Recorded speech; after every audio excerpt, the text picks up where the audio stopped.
If you don't know already, out of the box, these are the 3 titans of airsoft sniping that come out of the box with the best performance. And when I said titans, I understand there's a couple other snipers out there that are very good. The VSR10 being the standard for airsoft sniping, the first sniper that really made it off the market, that was totally customizable. But the idea between these is internally, there's no aftermarket parts that are necessary for them. You buy them out of the box and you're supposed to be able to play with them. If you clicked on this video, chances are you're not as crazy as me and don't want to buy all of them, and you're trying to figure out which one to purchase. Or you just like airsoft snipers, grab a cup of coffee and want to sit, talk with me, and see which one performs the best. Bear with the weird camera angle, by the way. I couldn't figure out how to get 3 snipers in the shot, so this is why we're so zoomed out. To start off, we have the Novritsch SSG10, the Silverback Airsoft Covert Edition, and the Silverback Airsoft Tac41.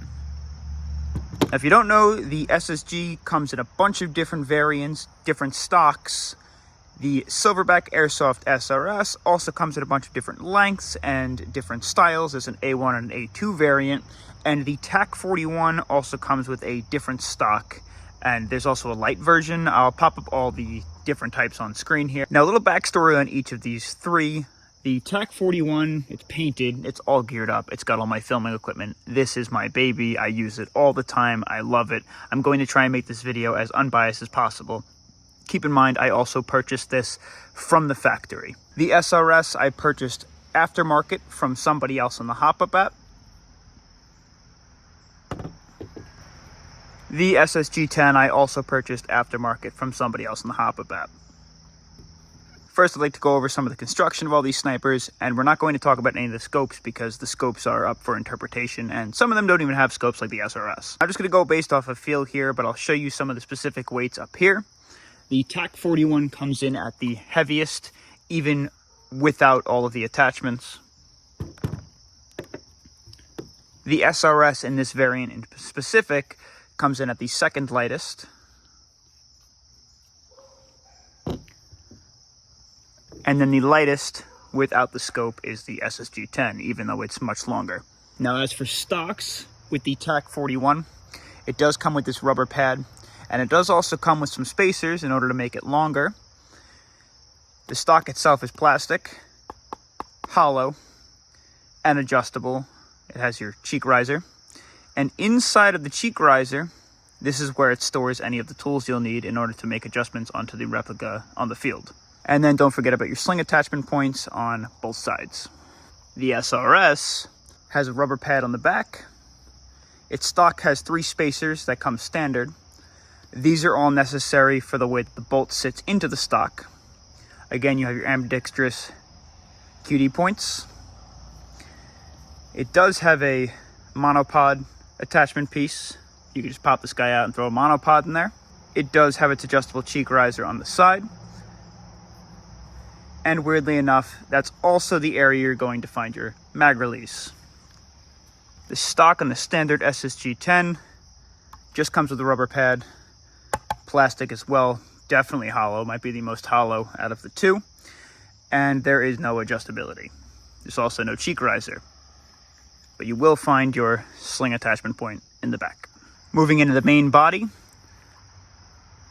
you have a bolt, which comes up to a 45-degree angle at the top.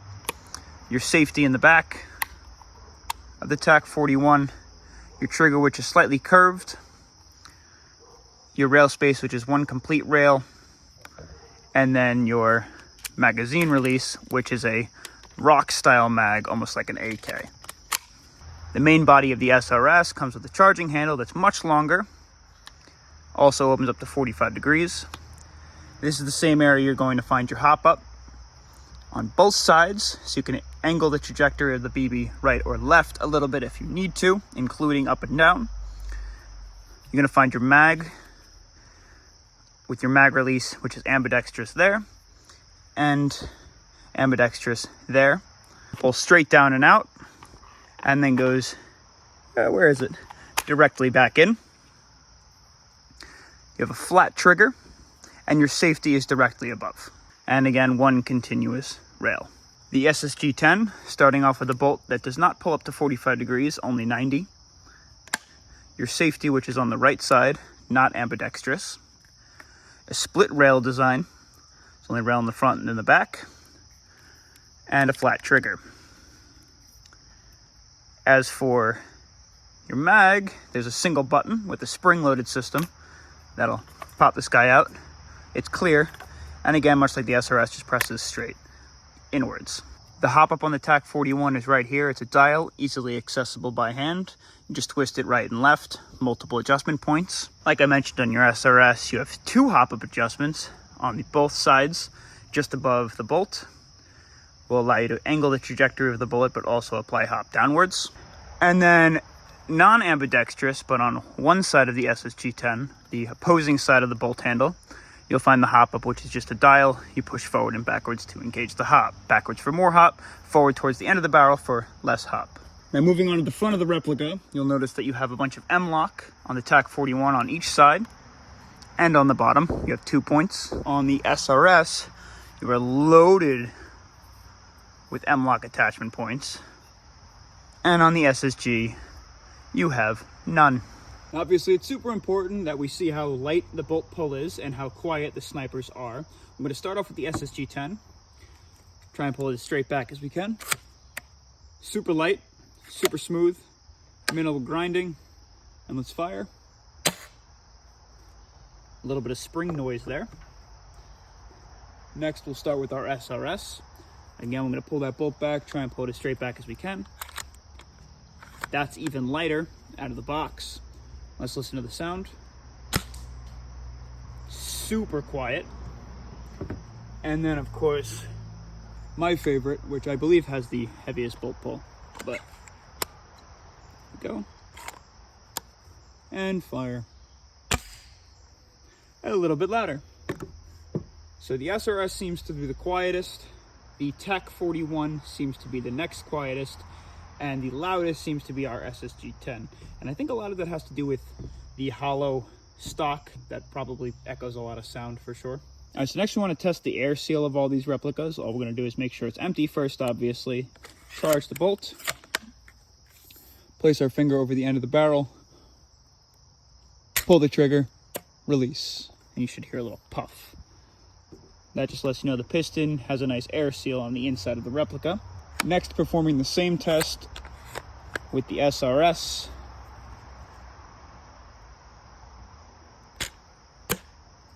Nice air seal. And lastly, with the TAC41.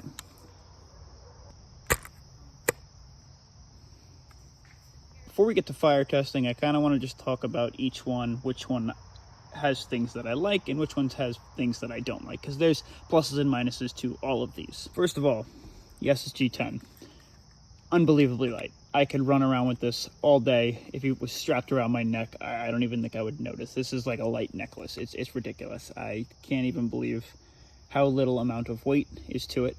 It does give it a slightly cheaper feel. However, it feels super sturdy, which is fantastic. I do like the charging handle. I know this is based off of the VSR10, so a lot of things are very similar. I don't really like the safety feature. I know this is pretty common with snipers to have that safety feature up here, but I'm just a klutz, have gloves on, moving in the moment, and I'm worried I'm going to apply the safety to it while charging the handle. I know they sell an upgrade for a TDC hop-up. If Novritsch doesn't, I know Trito's design also does. However, I'm not a fan of the hop-up adjuster on the side. Again, I feel like just running through the bushes and stuff, that might get caught. I do also wish that the rail on the top had a full rail instead of just a split rail system, which is fine. And I'm not a fan of these mags. I understand the see-through mag, you can see how much is left in it and whatever. I just think they're flimsy, they look super cheesy, cheap, and it definitely feels super fake. I also am not a fan of the button on the bottom. Definitely super worried that I'm just going to wind up pressing this as well by holding the replica and releasing the mag while in game. So I also think that might be a little hard to get out. But other than that, it's super sturdy. Now, some things that I really do like I said, I like how light it is. I do like the flat sports style trigger. I like the shape of the charging handle and how light the pullback is. The spiraled barrel is super awesome. I really do think that like that's kind of an upgrade that you would pay for aftermarket, something that you would desire, but I love that it comes with that. And all in all, it's a very simple and sniper, but again, it suits its purpose, and sometimes simple is good. Now, when it comes to the SRS, I definitely think this might be my favorite design specifically, just because I'm for a bullpup, if you know what I'm saying. A couple of things that I really do like. I like the design of it and how short it is, specifically the covert version. I like the single upper rail. I like how broad and pronounced this charging handle is. It really feels firm, and it's got this nice like amount to grip, which is awesome. I also really enjoy the fact that it's got these dual hop-up wheels where you can adjust the trajectory of the BB a little bit, which is also super cool, and all the real estate you have up front too for additional stuff if you need. A couple of things that I'm not really a fan of is the stock itself and the grip. It is clearly split apart. It's not seamless. If I'm not mistaken, the whole thing can split into two if you need it to, and I don't like that. I wish that was molded somehow. Sometimes you could feel it creaking a tad bit when you move around because this is hollow and it's only held together by 2 screws here. I don't know. Definitely seems lazy to me. That's just my opinion. Another thing that I really don't like is the mag. You have to put your hand in this like demented position in order to grab the mag out. And even when you apply pressure to it, sometimes you're not applying enough and it just won't come out. I like how easy it is to insert though. And then even on the other side, if we were to go to the other side, this is where the release is. Whose hands are this fucking big? I don't know. Just, I don't really know. Just. Now for my Tac41, like I said, this is my baby. I do have an upgraded barrel on it. I made it a little bit shorter because I do like my builds a little bit smaller, so they're more inclined for mobility. A couple things that I do like on this, again, like I said, that solid rail. I really do like the design of the stock. I know they Novritsch also makes a stock that's very similar to this one. I think they modeled it after the sniper that was used in American Sniper. I could be wrong, so don't quote me on that. I love the rock-in style mag where it kind of rocks in like an AK. Definitely an AK guy, not so much an M4 guy. I like M4s, but AKs for sure, so that's definitely adds a little bit of fun. I like all the rail space that they have. You want to add in some attachments like your unnecessary bipods and whatnot. A couple things that I don't particularly like. I don't know why there's a hole here. Guess it keeps it lighter. I wish it was just covered and this was hollow. Just my opinion.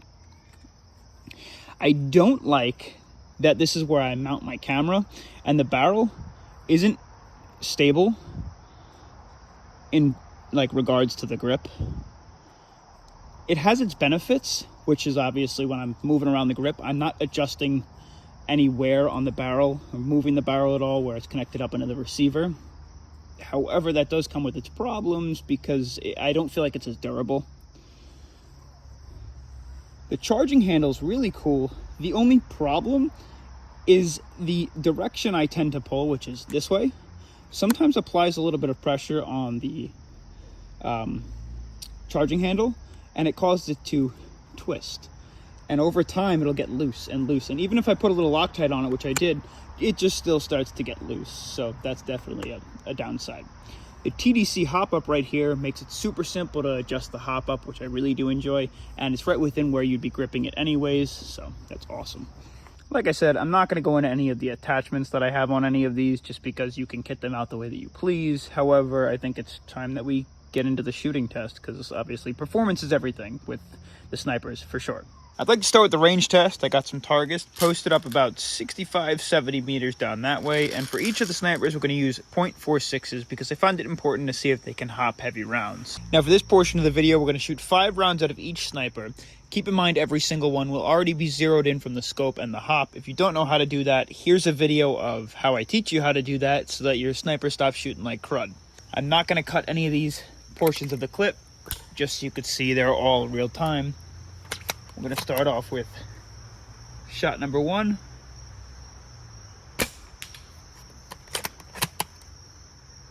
Shot number 2. Shot number 3. Shot number 4. Shot number 5. Okay, so taking a look at the TAC41's performance, the grouping is very close. However, all 5 veered towards the right. It is a little windy today, so bear in mind, I'm also not the best of shooters. However, that's the performance of the TAC41. Up next, we've got the SSG10. Again, like I said, live footage, no cuts. Let's see how it performs. 1, 2, 3, 4,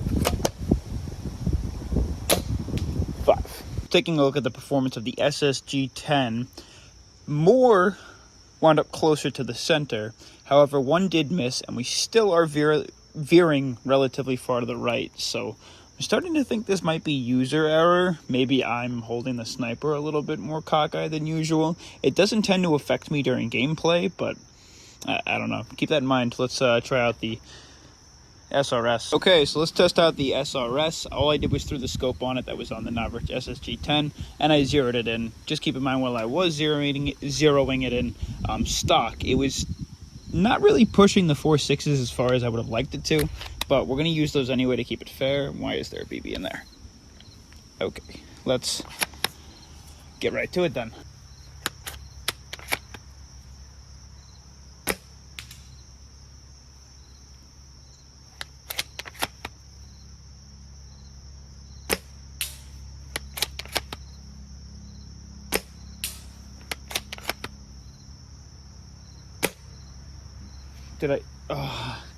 I'm out of rounds. I need 2 more. Hold on.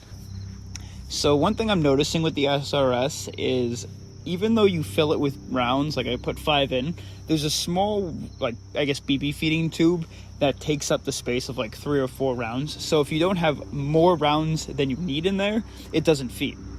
You're going to always wind up losing like 2 of them, which is very interesting.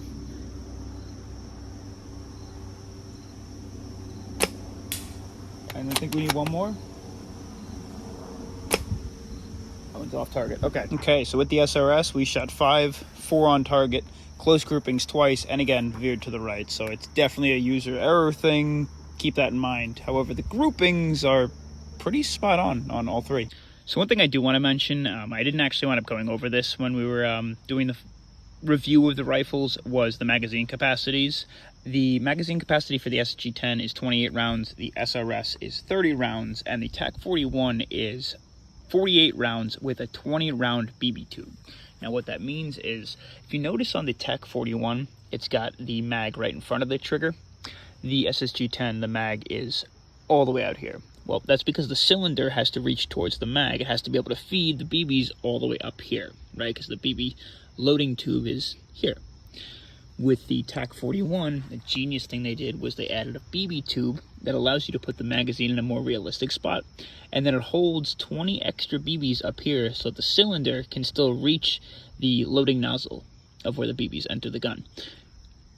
Now, keep in mind, play safe. If you're going to dry fire this guy, make sure that BB feeding tube is empty. All you have to do is press onto the inside of the mag well and it will release, but keep that in mind. So to finally wrap things up, I went ahead and put together a little chart so you can see kind of how I feel about a lot of the different parts on each one of these rifles and which ones I prefer and why. So to start off with the trigger, the SSG10 takes the cake. It's a very simple inside trigger system, so it should last you a very long time. I believe the internal's like 2 different moving parts. And it's a nice flat trigger. It's nice and smooth, short pull.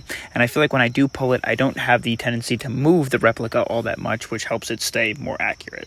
The stock, the overall stock, this is the bottom piece, the entire thing. I prefer the TAC41. The reason being is because it has all the pieces to take the rifle apart on the inside of the stock, and the cheek rest is nice, it's thick, it's comfortable. I feel like it just fits in the hands. But again, keep in mind that I'm trying to be as unbiased as I can, but I'm really comfortable with that replica. The bolt, this is a split decision. Both the SRS and the SSG10 get a check. The SSG10 is the smoothest bolt pull I've ever felt. However, the SRS, I personally prefer the design of it more. It feels more comfortable, more ergonomic in the hands. customization options. They all do have customization options. However, the SRS not only has the most on the market as far as I'm aware, aftermarket and external, but it's also out of the box the most customizable because of how much M-LOK space it has, which is super cool. For the rails, the SRS and the Tac41 take the cake. The SSG10 out of the box has that split rail design, which limits some of the scopes that you can use, and I'm not really a fan of that. The accuracy, we did see the SSG10 take a lead, and again, keep in mind, user error, so use at your own risk, and I don't think any of them are too far off from the other ones, so they should be relatively close. So I guess pick up whichever one you can afford and whichever one you like the design of the most. And as for the sound, the SRS, to me, seems the quietest in person. I don't really know how it's going to sound on film, but yeah, I guess that's all I can really offer you. Definitely watch some other videos, maybe try and get your hands on one to use from a friend or something like that, or someone at a field to test out, but I'm going to leave the rest up to you. Which sniper would you decide?